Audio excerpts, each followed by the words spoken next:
अल्लाह तबारक व ताला ने कौमियत के बारे में कुरान पाक में क्या फरमाया। कौमियत के लोग जब खाना काबा में दुआ मांगने के लिए गए तो एक मुसलमान ने उनको दुआ मांगने से रोक दिया। लेकिन क्यों? काली बदली का इंतखाब करके कौमियत ने खुद को क्यों तबाह किया? हजरत हूद ने वो बस्ती छोड़ने से पहले अपनी कौम को क्यों तनहा कर दिया? अस्सलाम वालेकुम नाज़रीन, कौमियत मुकाम अहकाफ में रहती थी जो अमान और हजर मौत के दरमियान एक बड़ा रेगिस्तान है। उनके मोरसी अला का नाम आद बिन ओस बिन अरम बिन साम बिन नू है। पूरी कौम के लोग उनको मोरसी अला आद के नाम से पुकारने लगे। ये लोग बुत परस्त और बहुत बदअमाल और बदकार थे और बदकिरदार थे। अल्लाह ताला ने अपने पैगंबर हजरत हूद अलैहिस्सलाम को लोगों की हिदायत के लिए भेजा, मगर इस कौम ने अपने तकब्बुर और सरकशी की वजह से हजरत हूद अलैहिस्सलाम को झुठला दिया और अपने कुफर पर अड़े रहे। हजरत हूद अलैहिस्सलाम बार बार उन सरकशों को अज़ाब इलाही से डराते रहे, मगर उस शरीर कौम ने नहायत ही बेबाकी और गुस्ताखी के साथ अपने नबी से ये कहना शुरू कर दिया, जिसका कुरान पाक में यूं तज़किरा मौजूद है। तर्जुमा: क्या तुम हमारे पास इसलिए आए हो कि हम एक अल्लाह को पूजे और जो हमारे बाप दादा पूछते थे उन्हें छोड़ दें? तो लाओ जिसका हमें वादा दे रहे हो अगर सच्चे हो। आखिर अज़ाब इलाही की झलकियां शुरू हो गई। 3 साल तक बारिश ही नहीं हुई और हर तरफ कह तो खुश्क साली का दौर दौरा हो गया। यहाँ तक कि लोग अनाज के दाने दाने को तरस गए। इस जमाने का यह दस्तूर था कि जब कोई बला और मुसीबत आती थी तो लोग मक्का मुअज़्ज़मा जाकर खाना काबा में दुआएं मांगते थे तो बलाएं टल जाती थी। चनाचे एक जमात मक्का मुअज़्ज़मा गई। उस जमात में मरसद बिन साद नामी एक शख्स भी था जो मोमिन था, मगर अपने ईमान को कौम से छुपाए हुए था। जब उन लोगों ने काबा मुअज़्ज़मा में दुआ मांगनी शुरू की तो मरसद बिन साद का ईमानी जज्बा बेदार हो गया और उसने तड़प कर कहा कि ऐ मेरी कौम, तुम लाख दुआएं मांगो मगर खुदा की कसम उस वक्त तक पानी नहीं बरसेगा जब तक तुम अपने नबी हजरत हूद अलैहिस्सलाम पर ईमान न लाओगे। हजरत मरसद बिन साद ने जब अपना ईमान जाहिर कर दिया तो कौम आद के शरीरों ने उनको मार पीट कर अलग कर दिया और दुआएं मांगने लगे। इस वक्त अल्लाह ताला ने 3 बदलियां भेजी, एक सफेद, एक सुर्ख और एक सियाह, और आसमान से एक आवाज आई कि ए कौम आद, तुम लोग अपनी कौम के लिए इन 3 बदलियों में से एक बदली को पसंद कर लो। इन लोगों ने काली बदली को पसंद कर लिया और ये लोग इस ख्याल में मगन थे कि काली बदली खूब ज्यादा बारिश कर देगी। चनाचे वो अब्र सियाह कौम आद की आबादियों की तरफ चल पड़ा। कौम आद के लोग काली बदली को देखकर बहुत खुश हुए।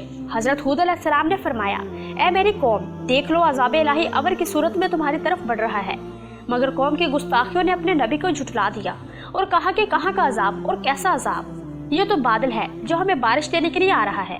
यह बादल पश्चिम की तरफ से आबादियों की तरफ बराबर बढ़ता रहा और एकदम नागहां इसमें से एक आंधी आई जो इतनी शदीद थी कि ऊँटों को माँ उनके सवार के उड़ाकर कहीं से कहीं फेंक देती थी। फिर इतनी जोरदार हो गई कि दरख्तों को जड़ों से उखाड़कर उड़ा ले जाने लगी। ये देखकर कौम आद के लोगों ने अपने संगीन महलों में दाखिल होकर दरवाजों को बंद कर लिया, मगर आंधी के झोंके न सिर्फ दरवाजों को उखाड़ कर ले गए बल्कि पूरी इमारतों को झंझोड़ कर उनकी ईंट से ईंट बचा दी। 7 रात और 8 दिन मुसलसल ये आंधी चलती रही, यहाँ तक कि कौम आद का एक एक आदमी मरकर फना हो गया और इस कौम का एक भी बच्चा बाकी न रहा।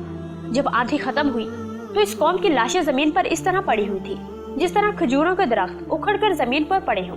चनाचे इरशाद रब्बानी है। तर्जुमा: और रहे आद वो हलाक किए गए नहायत सख्त गरजती आंधी से।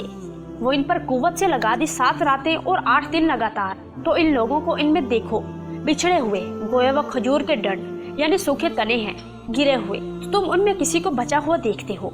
फिर कुदरत खुदाबंदी से काले रंग के परिंदों का एक गोल नमूदार हुआ जिन्होंने उनकी लाशों को उठाकर समंदर में फेंक दिया और हजरत हूद अलैहिस्सलाम ने इस बस्ती को छोड़ दिया और चंद मोमिनीन को जो ईमान लाए थे साथ लेकर मक्का मुकरमा चले गए और आखिरी जिंदगी तक बैतुल्लाह शरीफ में इबादत करते रहे।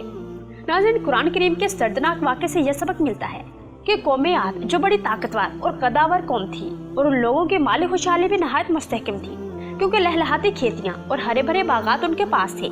पहाड़ों को तराश तराश कर उन लोगों ने गर्मियों और सर्दियों के लिए अलग अलग महलात तैयार किए थे। उन लोगों को अपनी कसरत और ताकत पर बड़ा एतमाद था, अपने तमूल और समाने ऐशो इशरत पर बड़ा नाज था।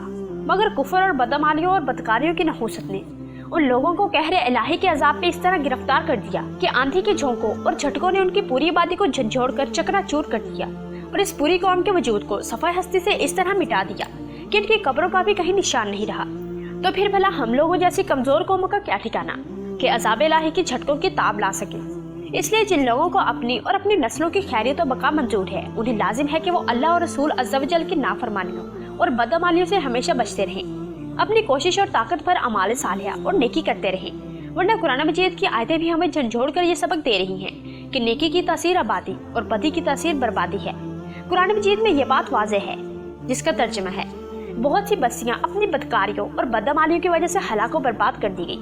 और दूसरी आयत में ये भी वाज़ेह है, जिसका तर्जुमा ये है, और अगर बस्तियों वाले ईमान लाते और डरते तो जरूर हम उन पर आसमान और जमीन से बरकतें खोल देते, मगर उन्होंने तो झुठलाया तो हमने उन्हें उनके किए पर गिरफ्तार किया। नाज़रीन, हमें उम्मीद है कि आपको हमारी ये वीडियो अच्छी लगी होगी। वीडियो अच्छी लगी है तो इसे लाइक और शेयर जरूर करें, और अगर आप हमारे चैनल पर नए हैं तो चैनल को सब्सक्राइब कर लें ताकि ऐसी वीडियोस आप तक पहुंचती रहें। नाज़रीन, आज की वीडियो में था बस इतना ही। अपना ख्याल रखिए, मिलते हैं नेक्स्ट वीडियो में। हमें दुआ में याद रखिए। खुदा हाफिज।